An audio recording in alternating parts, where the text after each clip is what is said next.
वळूयात पुढल्या बातमीकडे. डान्स बारच्या मुद्द्यावरून विधान परिषदेत गदारोळ झाला. मंत्री पंकज भोयर यांनी विधान परिषदेत विधेयक मांडलं. ऑर्केस्ट्राच्या परवान्याचा आधार घेऊन चुकीचं काम सुरू होतं असं भोयर म्हणाले. तर डान्स बारच्या मुद्द्यावरून बोलताना अनिल परब मात्र आक्रमक झाले. मंत्र्यांचा डान्स बार आहे हा शब्द पटलावरून काढावा अशी विनंती गृहराज्यमंत्री योगेश कदम यांनी सभापतींना केली. विषय वाढवला तर माजी मुख्यमंत्र्यांच्या घरात काय चालत होतं याची माहिती घ्यावी लागेल असं यावेळी योगेश कदम म्हणाले. तर कळंबोलीत छुप्या पद्धतीने डान्सबार सुरू होते असं दरेकर म्हणाले. विधेयकामुळे छुपे डान्सबार बंद होतील, संबंधित अधिकाऱ्यांवरही कारवाई होईल असंही दरेकर म्हणालेले आहे. तर ऑर्केस्ट्राच्या परवान्याखाली अश्लील नृत्य चालतं, व्यावसायिक परवाना कायमस्वरूपी रद्द करावा अशी मागणी चित्रा वाघ यांनी केलेली आहे. आपल्या महाराष्ट्र हॉटेल, उपहारगृह आणि मद्यपान कक्ष याच्यामधील अश्लील नृत्यांवर बंदी घालण्याबाबत आणि त्याच पद्धतीने त्या ठिकाणी काम करणाऱ्या महिलांना त्यांच्या प्रतिष्ठेला संरक्षण मिळण्याबाबत आपण 2016 साली एक कायदा तयार केला आणि 16 एप्रिल 2016 पासून ह्या कायद्याची अंमलबजावणी आपल्या राज्यामध्ये व्हायला लागली. त्याचा परिणाम असा काय झाला की राज्यातल्या डान्स बारची संख्या त्या ठिकाणी घटत गेली. कारण याच्यामध्ये काळेसाहेब ज्या प्रोव्हिजन करण्यात आल्या शिक्षेच्या, ह्या कठोर प्रोव्हिजन आपण शिक्षेच्या त्याच्यामध्ये त्या ठिकाणी केल्या होत्या. परंतु तरी देखील काही ठिकाणी ऑर्केस्ट्राच्या नावावर त्या ठिकाणी चुकीचे प्रकार चालायचे आणि मोठ्या प्रमाणावर तक्रारी सरकारकडे प्राप्त व्हायच्या. मग आपण प्रशासनानं जेव्हा याच्यामध्ये लक्ष घातलं तेव्हा असं लक्षात आलं की महाराष्ट्र पोलीस अधिनियम 1951 याच्या कलम 33 अंतर्गत जे ऑर्केस्ट्राचे परवाने त्या ठिकाणी द्यायला जायचे, त्या ऑर्केस्ट्राच्या परवान्याचा आधार घेऊन त्या ठिकाणी अशा पद्धतीचं चुकीचं काम त्या ठिकाणी व्हायचं. कारण याच्यामध्ये जे शिक्षेची तरतूद होती ती अतिशय सौम्य होती. म्हणून आता येणाऱ्या काळामध्ये ह्या ऑर्केस्ट्राच्या परवानग्या सुद्धा आपला 2016चा जो कायदा आहे त्या कायद्याच्या अन्वय देण्याची ह्या कायदा विधेयकामध्ये सुधारणा करण्यात येते. माननीय सदस्यांनी ते 2 मिनिटं विधेयकावरती मुद्दा मांडत असताना मंत्री डान्स बार चालवतात त्यांनी असा उल्लेख केलेला आहे. ते पटलावना काढून टाकण्यात यावं. मंत्री डान्स बार चालवताना असा उल्लेख केलेला आहे. हे कुठल्या आधारे म्हणतायत?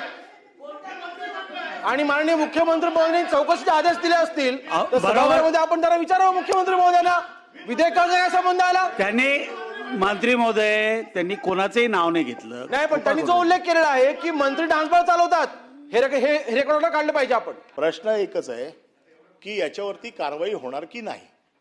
डान्स बार हा विषय असा आहे की माझा विषय असा होता की परफॉर्मन्स लायसनचा गैरउपयोग डान्स बारसाठी केला जातो, हा माझा विषय होता. परंतु कारवाईच्या बाबतीमध्ये ही कारवाईच्या तरतुदी, याच्यामधल्या कारवाईच्या तरतुदी काय, त्या तरतुदी जरा व्यवस्थित कळल्या पाहिजेत की आता तुमच्या ज्या तरतुदी आहेत त्या परफॉर्मन्सवरती आहेत की परफॉर्मन्सचं व्हायोलेशन झालं तर काय होणार. आता परफॉर्मन्स डान्स बार हा विषयच नाही आहे. डान्स बार परफॉर्मन्सच्या नावावरती डान्स बार चालवले जातो. त्याच्यामध्ये तुम्हाला खरोखर तुमची इच्छा असेल की खरोखर हे बंद व्हायला पाहिजे, तर हे बंद जर व्हायचं असेल तर याच्या बाबतीमध्ये तुमची शिक्षेची तरतूद ही तुम्हाला कडक करावी लागेल. आता हा तुम्ही शब्द ह्याच्यामध्ये टाकताय, नव्याने शब्द टाकताय, म्हणजे डान्स बार हा शब्द नव्याने येतोय. आतापर्यंत जो होता तो परफॉर्मन्स लायसन आणि ऑर्केस्ट्रापर्यंत सीमित होता. ऑर्केस्ट्राचं व्हायोलेशन झालं आणि त्याच्यामध्ये डान्स बार आला तर तुमच्याकडे तरतूद आहे. परंतु डान्स बार हा जेव्हा तुम्ही शब्द आणताय तर त्या डान्स बारच्या अनुषंगाने तुम्ही त्याच्या शिक्षेची काय तरतूद केलेली आहे याच्यामध्ये. डान्स बारला राजकीय वरदहस्त असू नये. राजकीय वरदहस्तावरती चालणारे डान्स बार मला सगळे माहिती आहेत. तुम्ही ज्या वेळेला कारवाई कराल तेव्हा कोणाचा राजकीय वरदहस्त असलेला डान्स बार सकाळी 5 वाजेपर्यंत चालतो, ज्याला राजकीय वरदहस्त नाही त्याचे बार लवकर बंद केले जातात. याची जबाबदारी कोण घेणार? या बिलामध्ये तुम्ही जबाबदार कोणाला धरलंय की नाही, याच्या अंमलबजावणीची जबाबदारी कोणाकडे तरी असेल की नाही, तुमची पोलिसांकडे आहे. बरोबर आहे. तुम्ही सस्पेंड कोणाला करणार? तिकडच्या बीट ऑफिसरला सस्पेंड करणार, एक्साइज ऑफिसरला करा, बीट ऑफिसरला करणार. मग तिकडचा प्रमुख जो कोण आहे त्याची जबाबदारी आहे की नाही. या ठिकाणी तात्काळ डान्स बार करण्याचा त्या ठिकाणी निर्णय सभापती महोदय या ठिकाणी त्यांनी घेतला आणि त्याच्यामुळे हजारो कुटुंब आज या डान्स बारमुळं त्यांची मुलं, घरातील कर्ती लोक, त्या ठिकाणी मिळालेले पैसे, त्याचा विनियोग अशा गैरपद्धतीनं डान्स बारमध्ये त्या ठिकाणी केला जायचा आणि त्याच्यामुळे ही हजारो कुटुंब उद्ध्वस्त होण्यापासून सभापती महोदय त्या ठिकाणी वाचलेली आहेत. परंतु सभापती महोदय, कायद्याला पळवाटा काढणारी लोक खूप आहेत आणि त्याच्यामुळे आता डान्स बारवर बंदी आल्यानंतर ऑर्केस्ट्राच्या नावाखाली डान्स बार सभापती महोदय सुरू केलेत. याच कायद्याच्या कलम 33 मध्ये मनोरंजनासाठी ऑर्केस्ट्राची लायसन देण्याची त्या ठिकाणी सभापती महोदय तरतूद आहे आणि त्याचा आधार घेतच हे डान्स बार सभापती महोदय त्या ठिकाणी सुरू आहेत. या ठिकाणी निश्चितपणे कायदा आपण केलेला आहात, परंतु कायद्याची अंमलबजावणी करत असताना जबाबदाऱ्या निश्चित करण्याची आवश्यकता आहे. नाहीतर कायदा आपण विधिमंडळाच्या सभागृहामध्ये या ठिकाणी केला आणि त्या ठिकाणी कोणावर जबाबदारी जर आपण निश्चित केली नाही की जर अशा गोष्टी झाल्या किंवा ज्या हद्दीत घडतायत त्याकरिता कोणते अधिकारी कोण जबाबदार असतील या संदर्भात सुद्धा सरकारनं भूमिका स्पष्ट करण्याची सभापती महोदय अत्यंत आवश्यकता आहे. आणि जर जबाबदारी निश्चित केली नाहीत तर सभापती महोदय त्या ठिकाणी पुन्हा कायदा होईल, परंतु या गोष्टी सुरू राहतील. तर याची दक्षता आपण घ्या आणि कोणावर जबाबदारी निश्चित करणार आहात हे आपल्या उत्तरामध्ये त्या ठिकाणी सांगावं, अशा प्रकारची आपल्याला विनंती आहे. सभापती महोदय, जेव्हा जेव्हा डान्स बारचा विषय निघतो त्यावेळेला त्या ठिकाणी स्वर्गीय R.R. आबांची आठवण आल्याशिवाय राहत नाही. ज्या वेळेला डान्स बारवरती बंदी आणायचं काम चालू होतं, राज्यभरामध्ये आंदोलनं चालू होती, त्या आंदोलनामध्ये भाग घेतलेली मी सुद्धा एक कार्यकर्ता आहे आणि हे मान्यच करावं लागेल की त्यावेळेची जी भूमिका होती की जी नवीन पिढी आहे ती वाममार्गाला लागू नये, हजारो मातांचे संसार वाचावे आणि या भावनेतनं डान्स बार बंदी व्हावी या हेतूने आंदोलनं झाली. फार मोठा संघर्ष झाला. हॉटेल इंडस्ट्रीजची फार मोठी लॉबी ही त्यावेळेला आमच्या विरोधामध्ये उभी ठाकली होती आणि शेवटी 2016ला हा कायदा जो आहे तो R.R. आबांनी या महाराष्ट्रात लागू केला. सभापती महोदय, माझ्या आधीच्या सन्माननीय सदस्यांनी जी वस्तुस्थिती ती मांडली आहे, ही गोष्ट खरी आहे की परवाना फक्त ऑर्केस्ट्राचाच आहे, पण त्या ऑर्केस्ट्राच्या परवान्याखाली अश्लील नृत्य चालू आहेत. बरं, चालू आहेत की नाही चालू आहेत, धाडी पडलेल्या आहेत पोलिसांच्या आणि त्याच्यामध्ये गुप्त खोल्यांमध्ये मुलींना महिलांना डांबून ठेवल्याच्या सुद्धा घटना घडलेल्या आहेत.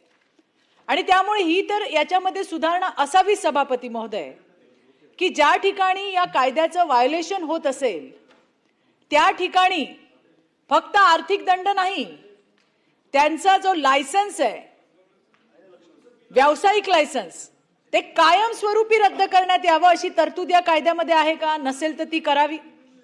त्याचबरोबरीने या गुन्ह्यांमध्ये केवळ कर्मचाऱ्यांवर नाही तर जो ओनर आहे, जो मालक आहे, जो लायसन्स होल्डर आहे, त्याला सह आरोपी करून त्याच्यावरती गुन्हे दाखल करायचे. जोपर्यंत हे होत नाही तोपर्यंत आपण कितीही कायदे केले तरी त्यामध्ये सुधारणा होणार नाही. सभापती महोदय, 2016चे यामध्ये आणखी सुधारणा करण्यासाठी हे विधेयक क्रमांक 53 या ठिकाणी या सभागृहात आणलेले आहे.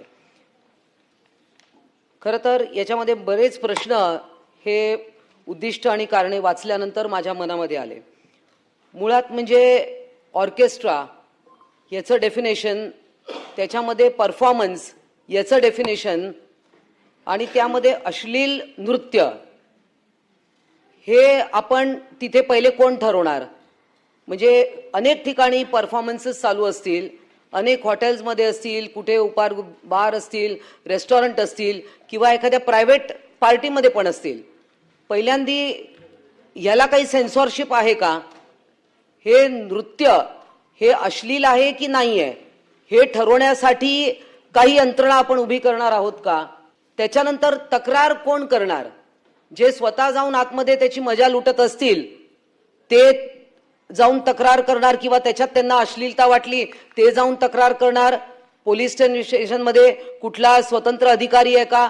महिला अधिकारी स्वतंत्र त्याला कोणी नेमणार आहात का तुम्ही?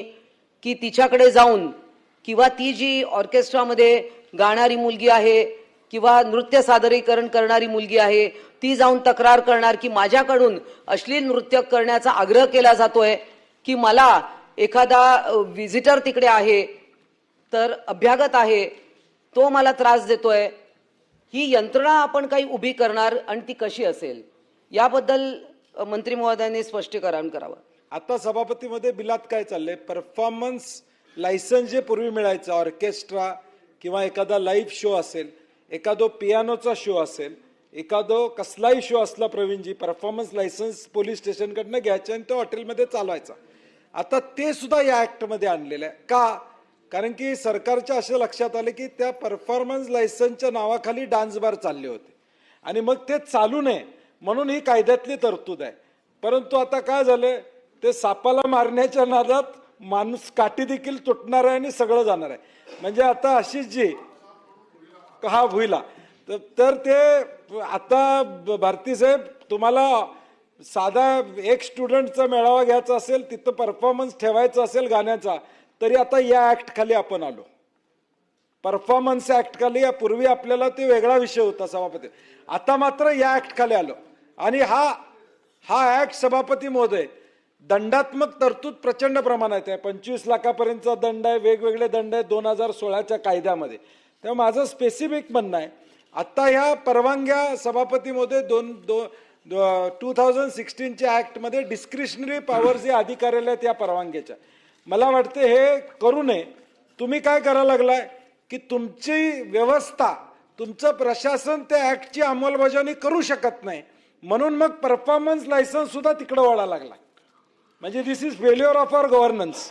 म्हणजे total failure of our governance आहे की तुम्ही ज्या कायद्यातल्या तरतुदी आहेत त्याची अंमलबजावणी गृह खातं करू शकत नाही, म्हणून ज्या कायद्याखाली हे करतायत तो कायदाच रद्द करायचा आणि दुसऱ्या कायद्याखाली आणायचा, तो शब्दच रद्द कराय, ती तरतूद तुम्ही कलम 33 रद्द करायला लागला. या सगळ्या गोष्टीमध्ये सामाजिक कार्यकर्ते म्हणून, लोकप्रतिनिधी म्हणून आम्ही देखील अनेक वाईट अनुभवाला सामोरे गेलेलो. अर्थात आम्ही काही बारमध्ये गेलेलो नाही, परंतु एक काळ असा होता की आम्ही कधीच अशा बारमध्ये गेलो. स्पष्ट माझ्या एरियात तर मुंबई राज्यातले नामवंत बार होते, पण कधीच आम्ही त्या बाजूला फिरकलो नाही. आणि हे सगळं होत असताना परफॉर्मन्सच्या नावाखाली आपण ठीक आहे, हालचाली झाल्या चुकीच्या त्याच्यावरती ऍक्शन घेतो, परंतु ज्या गोष्टीवरती हालचाली होत आहेत, म्हणजे आता एखादं चोली के पीछे क्या है, चुंदरी के नीचे क्या, हे ज्यावेळेला मग ह्याच्यावरती कोण नियंत्रण आणणार? ही ज्यावेळेला ह्या अशा वाक्यांची गाणी येतात, अशा चालीची ज्यावेळेला गाणी आणतात, मग हे मुळात सुरू होतं इथपासूनच. तुम्ही अशा गाण्यांवरती पहिल्यांदा बंदी आणणार का? कारण अशा तऱ्हेची गाणी वाजवली जातात आणि मग त्याच्यातनं त्या ठिकाणी अश्लील हावभाव वगैरे या सगळ्या गोष्टी सुरू होत असतात. त्याच्यामुळे सगळ्यात आधी आपल्याला की त्या ठिकाणी कोणत्या पद्धतीची गाणी वाजवली जाणार आहेत, त्या गाण्यातनं त्या ठिकाणी अश्लीलता निर्माण होणार आहे काय, त्या गाण्यातनं त्या ठिकाणी कुठेतरी कायदा आणि सुव्यवस्थेचा प्रश्न निर्माण होणार आहे काय. त्याच्यामुळे ह्या सगळ्या विधेयकाच्या माध्यमातून बोलत असताना त्या ठिकाणी वाजवलं जाणारं गाणं हे देखील ह्या दृष्टीने अतिशय आपल्याला त्या गाण्याबद्दल बघायला पाहिजे. आणि म्हणूनच या विधेयकाला एक चांगल्या हेतूने आणलेले विधेयक पाठिंबा देत असताना ज्या काही मी छोट्या मोठ्या सूचना केल्या त्याचा शासनाने विचार करावा अशी माझी आपणास विनंती आहे.